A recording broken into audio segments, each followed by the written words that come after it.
Good afternoon. Welcome to this edition of the Rich Urban Show. We're very happy to continue this series of interviews with the primary candidates. Today we have Secretary Mack Warner, who's running for governor. So could you introduce yourself, please? Sure. I'm Mack Warner. I've been elected twice as Secretary of State for the state of West Virginia, and I am running for governor.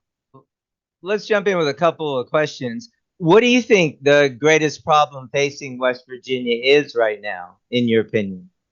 It's education, education, education. Improving education is going to be the foundation of my administration. And I say that I think many people are aware of the shortage of teachers that we have throughout the state, over 1,200 positions. And recruiting and retaining teachers is becoming more and more difficult. There are a number of factors to that, among which is pay, insurance, that sort of thing. But it goes deeper than that. It goes into the discipline within the schools. They're being asked to be teachers, counselors, parents, a lot of roles beyond what probably what brought them into the teaching profession. And that is sharing their life experiences and their specific subject matter expert with these students. So what I want to do is take some of those pressures off of the teachers, making sure that we get qualified teachers in the classrooms. If we don't have teachers in those classrooms, all we're doing is warehousing children. And I've been to school after school after school where in some cases they simply have to send students to study halls or to the cafeteria to wait out a period until the next class begins where they do have teachers in the classroom. That's a terrible situation. We're not going to have our children educated and ready for the workforce or to higher education or to go into vocational skills if we don't have them educated. So that's the main problem we have in the state. We certainly have a number of other challenges, but that's where I'm going to put my focus. Okay. So with the teacher shortage, so we frequently hear about, disparity of pay, especially over here in the Eastern Panhandle. It's a very common thing. People will live here, and if they're a teacher, they work in Loudoun County, whatever. Do you think that's like the biggest issue? Or and you mentioned discipline. I know I was at a Board of Education meeting and that was discussed, although the Board of Education candidates are telling me it hasn't really been addressed. What more could be done? Because they already have clear policies. I was told by one of the Board of Education members that what's happening is, although the policies are in place, the school administrators, some of them, not all, don't want to look bad, so they don't want to report the discipline problem, so they'll be rated as a bad school or school in need of whatever attention. Do you have any comments on that? Sure. The main thing that I can do as governor and then with the Board of Education is to make sure that we have the teachers back, have the administrations back. I don't want the teachers or administrators to be fearful of a lawsuit because one child makes a complaint or whatever. I did hear of a situation out in the Eastern Panhandle where a teacher decided to retire because she was chastised by the principal after she had gone down the hall, the bell had rung, the kids were supposed to be in class, and she told a group of 3 girls to get back in the class. She said, girls, get back in the class. And one of them apparently may have been self-identifying as a gender other than a girl and reported her. And rather than backing up the teacher, who was simply trying to do the right thing, the teacher was admonished. And so I would certainly be in that situation, talking with the principal and with the Board of Education saying, look, they're there to teach. The children weren't in the classroom. The children were in the wrong, not the teachers. So I want to back the teachers, let them know that we've got their back. The pay in the Eastern Panhandle is certainly a challenge. I'm in favor of a locality pay if that's what is necessary. I've heard about teachers leaving Berkeley County and Jefferson County to go over to Loudoun County, Virginia, one of the wealthiest counties, if not the most in the nation, where they get paid considerably more. I want to make our pay competitive here in West Virginia. So again, we take that off the table as a reason to lose teachers and get the ones that are good qualified teachers to stay here in West Virginia without having to worry about that decision to make. I want to drive a half hour to go teach in another state. And out there you're challenged with Maryland, Virginia, even Pennsylvania. So we've got to stay competitive. Okay, fair enough. So you mentioned the, in passing the gender identity issue. We know that's come up a lot about. So I was talking with a delegate candidate about the fact that our law that does ostensibly prevent gender change, restricting, the prescriptions and things for like puberty blockers, but it has apparently a huge loophole that says, if the child says they're suicidal or something, they can get it anyway. So that this delegate candidate, Daphne Andrews, didn't think that was sufficient. Do you have any opinion about that? Look, we're here to teach children, and this whole issue of transgender um, dysphoria and those sorts of things, let's let the doctors and the parents deal with those. I think the legislature is taking a responsible approach towards this. And of course, now the courts have weighed in. We start to now get into the whole issue with sports and whether boys can play on the girls' sports teams and that sort of thing. God made man and woman. And I Right. certainly don't want boys getting dressed in girls' locker rooms, especially with some of the stories that are coming out of Harrison County and where this is now led into the courts, where a young boy or man is in a girls' locker room making comments about the other children's anatomy and even his own anatomy. That is such a distraction from schools and doesn't need to be a part of it. And again, I will back the administration to make sure we have proper procedures in place, policies in place to make that as less of a distraction as possible. Okay, fair enough. Thank you. What about the Hope Scholarship Program? Are you a proponent of that? Do you think that that is a good program that could or should be expanded? I am a proponent of the Hope Scholarship. I'm a proponent of school choice, as many choices as parents want to have, they should have. The focus always needs to be on the child. I have a personal experience with my own family, where in the public schools, first couple of children were just fine, but the third child started running with the wrong crowd, was not having the grades and the attention span that she should have. And so we put her into a private Christian school, and she changed 180 degrees. It came out tremendously successful. One or two of her classmates that she was running with didn't turn out as well, but remain in the public school. So I'm a firm believer in giving parents a choice. They know their children the best. They know what type of learning environment that the children will best thrive in. And I want to give those parents the options that they need to raise their children properly. Okay, fair enough. That's good. So back in, I believe, the 2021 legislative session, when Governor Justice put out a lot of mandates, particularly the House of Delegates moved to fix those, but then they were gutted, I believe, mostly by Senator Trump in the Senate. And anyway, nothing was ever passed to limit the scope of mandates to some limited time, or the legislature could revoke the mandates. Do you think that's an issue? Like, should those kind of unending mandates, should we fix that? In other words, if this comes up again, would you be in favor of fixing that so the legislature could review any mandates, or there's certain limits? Absolutely. I think we need to address that. I can tell you from my experience, I come from a military background, a national security perspective. And we went through all this back in the 70s, 80s with the War Powers Act. And from a military perspective, a president, a commander in chief, can exercise his executive authority for 30, 60 days, but at some point he has to go back to Congress and ask for authorization to continue to spend money if he has deployed forces somewhere else in the world. So using that as an analogy in a governor's situation, I think the governor needs to do the same sort of thing. The ultimate power should lie in the legislative branch. And particularly it starts in the House of Delegates. That's why we have our elections every 2 years. We want those House of Delegates to represent us, be our voice in the state government, and they should be the closest to the people.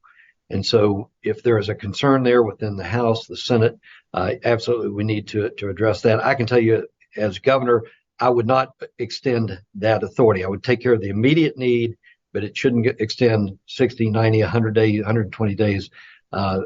Typically an emergency, a flood situation, a mine explosion, those types of disastrous situations that West Virginia is accustomed to usually don't last more than 30 days. So I'm not going to be a dictator and try to assume that authority. back to the issue with COVID specifically, we shouldn't have been shutting down schools. We shouldn't have been shutting down churches and those sorts of things and leaving Walmarts and other places open. There needs to be a common sense approach to this. And so this is, again, something that I think parents, individuals can make their own individual choices about. The same thing goes with vaccinations. I'm a Republican. I'm a constitutionalist. And when the Constitution gives specific powers to the governor or to the executive branch, those need to be enumerated. If they're not enumerated, then it stays with the states, with the legislatures.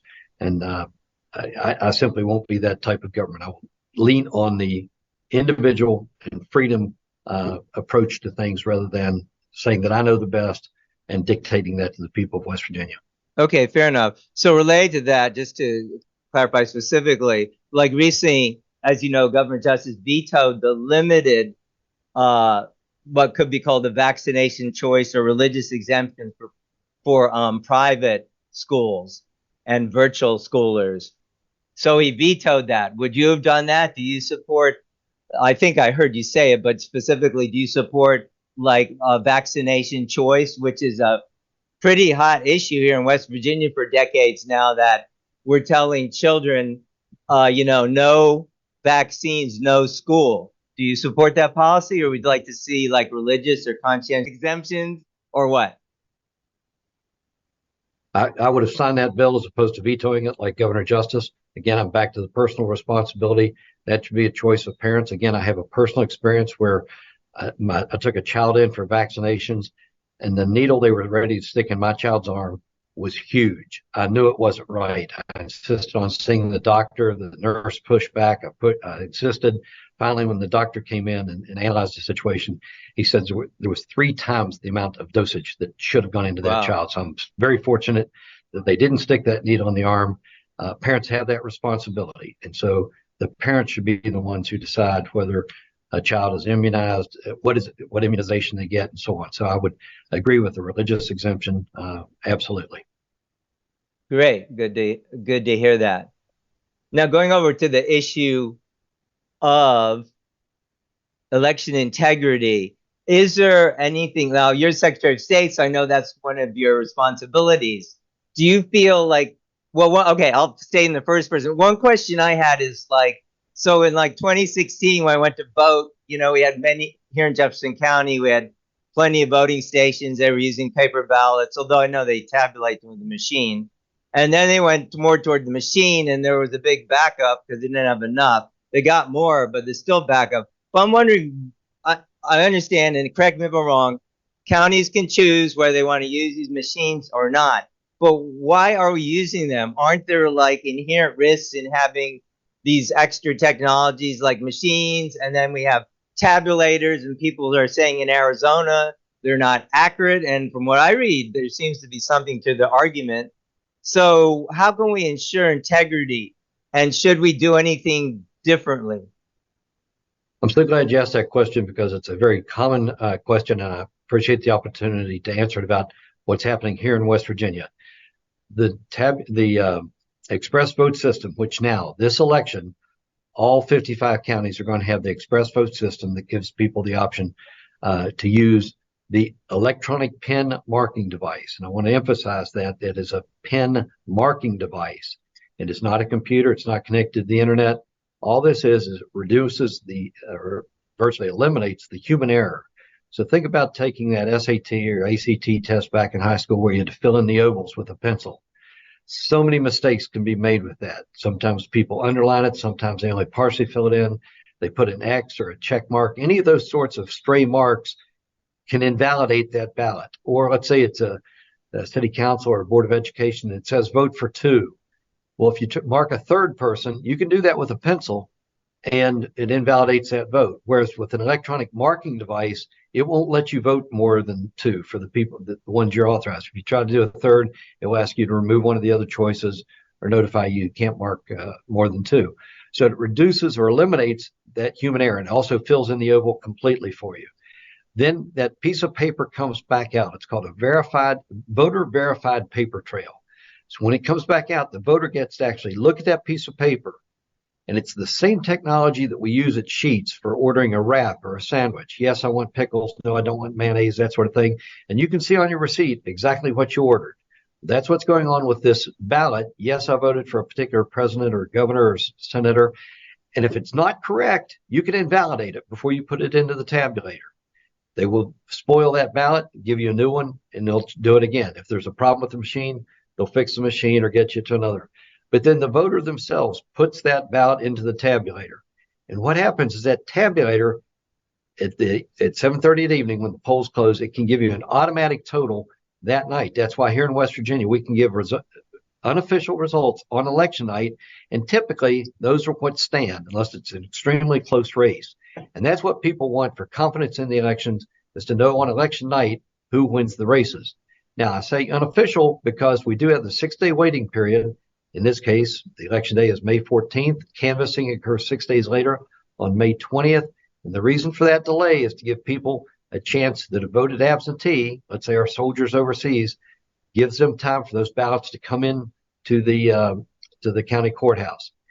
Now, that's when, once those absentee ballots and any questioned ballot is determined by the county commission, which ones count, which ones don't, then that's when we'll give official results. I wanted to get back, though, real quickly to the county clerks are the people who run these elections in each of the counties. They are the election official for that county. Mm-hmm. Once they have certified the results, they send them to me, and then I certify the state's results. But the county clerks are the key people. So if you want to vote a paper ballot, you can ask that precinct worker for a paper ballot. But I think most everybody now that has tried that express vote system likes it. They understand it. There may be a little hesitation the first time a county uses it, but after they've used it, it does keep the lines moving much faster. It's more efficient. And I can tell you, there have been a dozen races that I've supervised over the state in all 55 counties, and all those, we've only had 5 instances where there's been any discrepancy between the paper ballot and the tabulated ballot.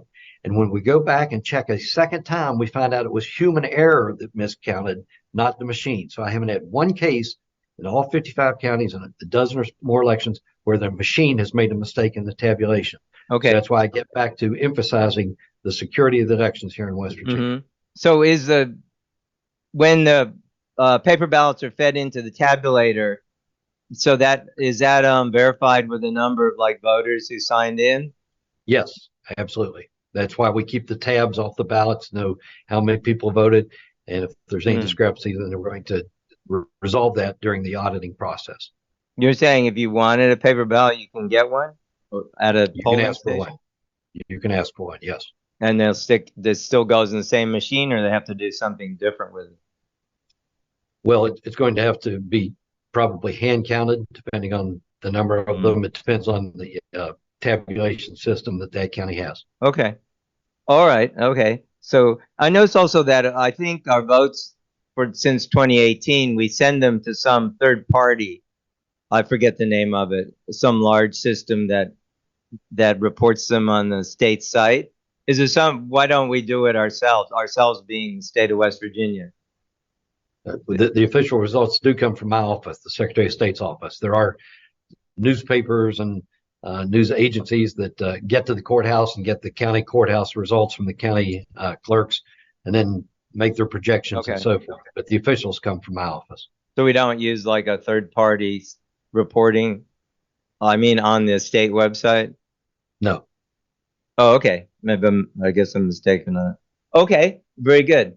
So what do you think? Do you agree like that the decline of 2-parent husband-wife families is a driving force between all societal problems? And then what can government do? About that, or what would be the thing that we should do? Because I know here in West Virginia, 47% of births are outside of marriage.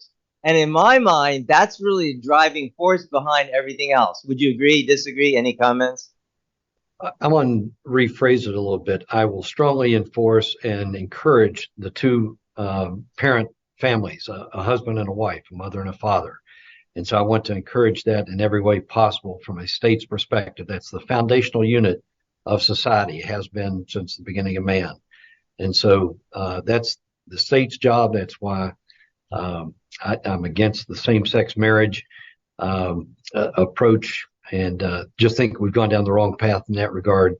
And the entitlements that go to folks, the birthing of babies shouldn't be a money-making proposition for people. We need to encourage people to be married, to have children in wedlock, and it comes from our biblical perspective on life. I'm a born-again Christian, unashamedly, and that's what the Bible professes. I think that's what tradition has shown over centuries, millennia, and that's where I will stand and encourage here in West Virginia. Do you think that kind of related, like actually I work with a nonprofit in that area, but that abstinence from sex before marriage should be the standard for like school-age children?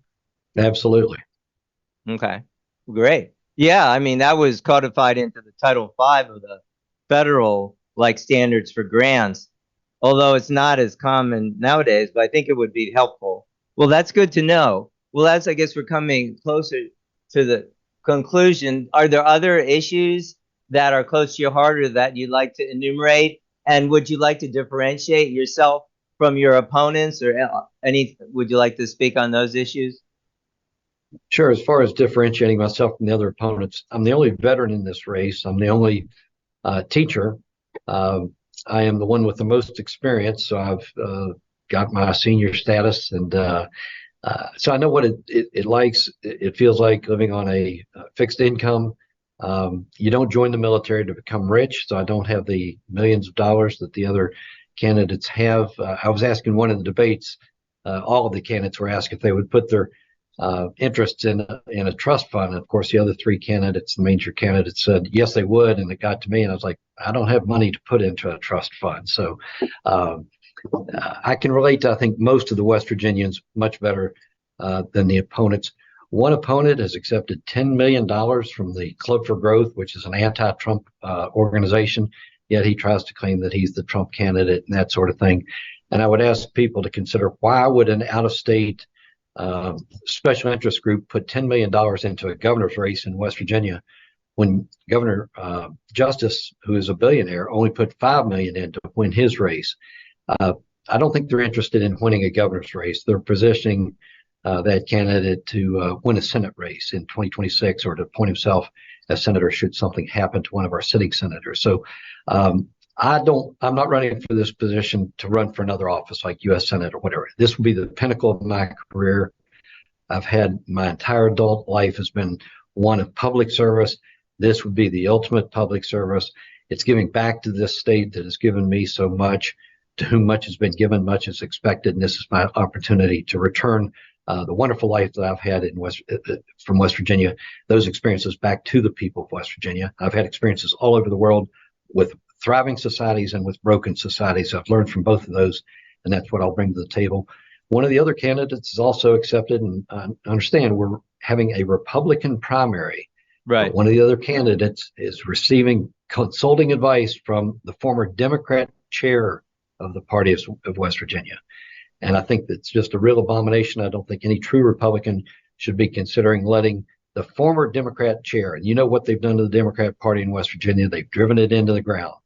Why would we be taking consulting advice from him to put him? It's like a Trojan horse getting inside the governor's mansion.